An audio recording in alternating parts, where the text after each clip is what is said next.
It's a double whammy. But no, we gotta look at Raker, which did have a flyer. The flyer's been scanned for a while.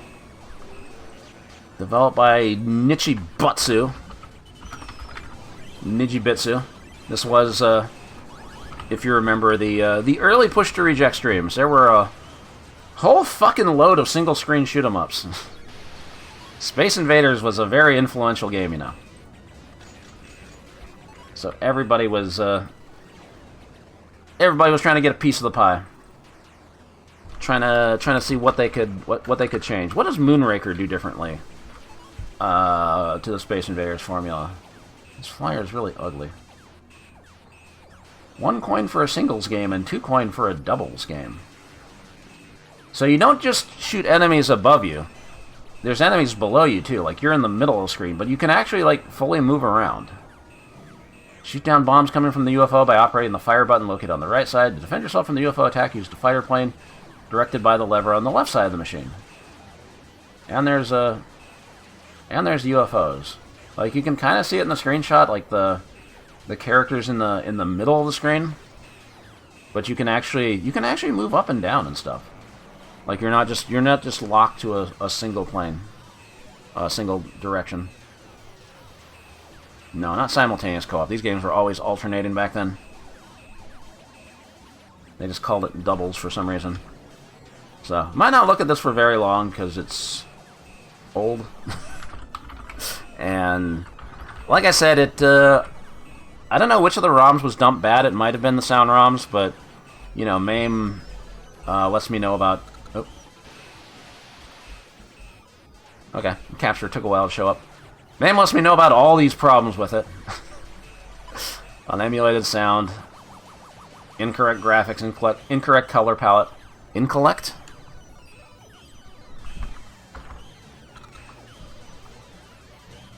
Nichibutsu, they made a lot of Space Games Wahoos. Alright, let's just get into it. So yeah, button 1 fires up, and then button 2 fires down, and you can mash both buttons together, which is pretty nice. Like, you can just do that. And like I said, you've got free range of movement.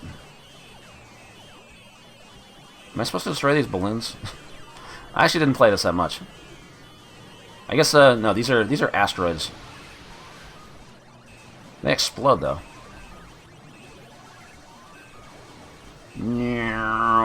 Hey, it looks like the thing from Mooncresta. Unfortunately, the docking is automatic. Give me some fuel back. Yeah, score 1, not 1 apostrophe ST. So, I don't know, by 1980 standards, I think this is pretty alright, honestly. Like, just having, like, other stuff to do besides, I mean, being able to, like, fully move around. That feels alright. Being able to fire up and down. More things going on. Starts off pretty easy. I don't know, by 1980 standards, I kind of like it. And that's the thing, we have to... It's tough to do this now, because, like, those 1980 streams were, like, probably over 2 years ago at this point. And we're always, like, trying to compare things to, you know, what was going on in that year. I think it's been 2 years, right? It started around, like... Wait. Was it September 2023? When was it?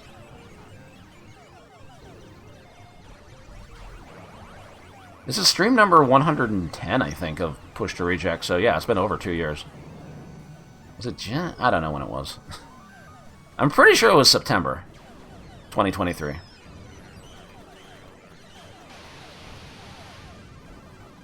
All the important anniversaries on my stream tend to be in March or September. March is when MAME Roulette started. September is when 1cc BBH started. September is when this started. I guess Neo Rank Master started in, like, January, because I wanted to make it, like, a New Year thing. I don't know. But yeah, I don't know, for 1980, I would have enjoyed this. It's not super deep by today's standards, but I mean, this was like the same. Was Galaxian 79?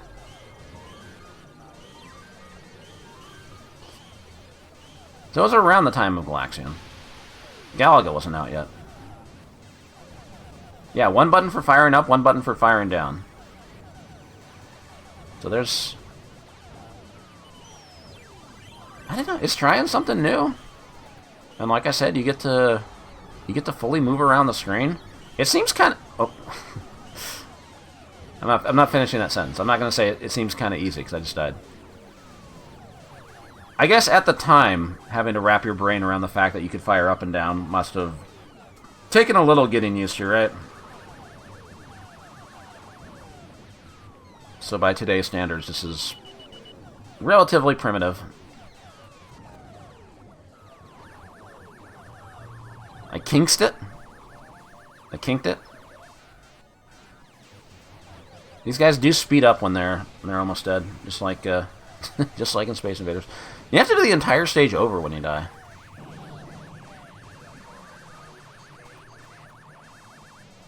I don't know. I think it's alright. The dudes at the bottom are way more of a threat than the guys dropping balloons on you or whatever. It seems like it's better to just focus on the ones at the bottom and then clean these up. And then once you get down to 2, they start moving. They start schmoving.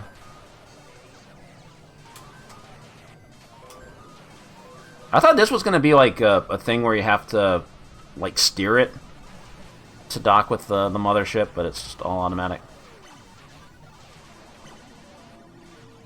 It doesn't really seem like it changes that much from stage to stage. I guess the enemies at the bottom are getting more ow, I bumped into the balloon. I got one more life. Yeah, the animation, it like starts big and then gets small. It's like a wave. It doesn't go full screen like the bottom shot does. Also, I don't know if like the bottom enemies can they cause an instant game over like in Space Invaders? I don't even know. I guess eventually they just point blank you. Any and all stream news? Not much in the way of news. I mean, we're going back and covering some old games because a new version of MAME came out last week.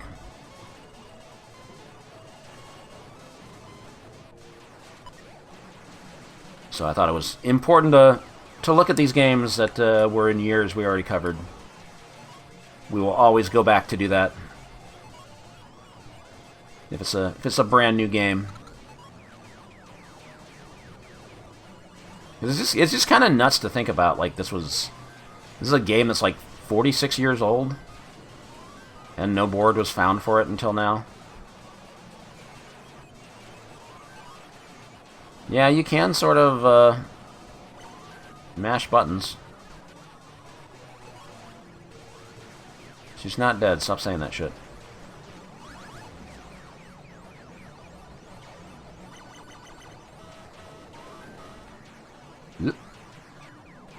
I don't know, it doesn't really seem like it's Oh, okay, the balloon's explosion, like, lingers. I didn't know that.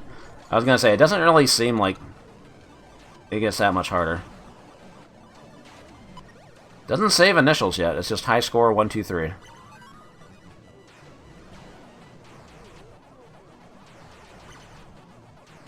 Yeah, I had to leave background ambiance on because we don't have sound emulated on this yet. I don't know if it was if something was damaged on the board and was not dumpable. I don't know, I guess we can rate it. We might as well. I think it's, for 1980, considering the competition at the time, I think there were much worse games. I think this is actually pretty good. IMO.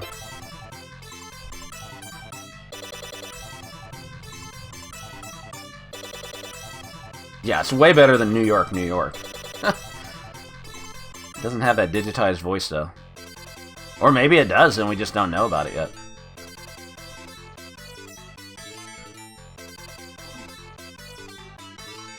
It's like when... Oh, I can't say that. That's a spoiler. We haven't covered that game yet. Forget I said anything. You play Galaxian over this. I mean, Galaxian's still, you know, a classic. But the whole thing with Galaxian is, like, you know, you can only fire one shot at a time. It's way harder. But if you stick with it, like, you kind of get into this zen state with it.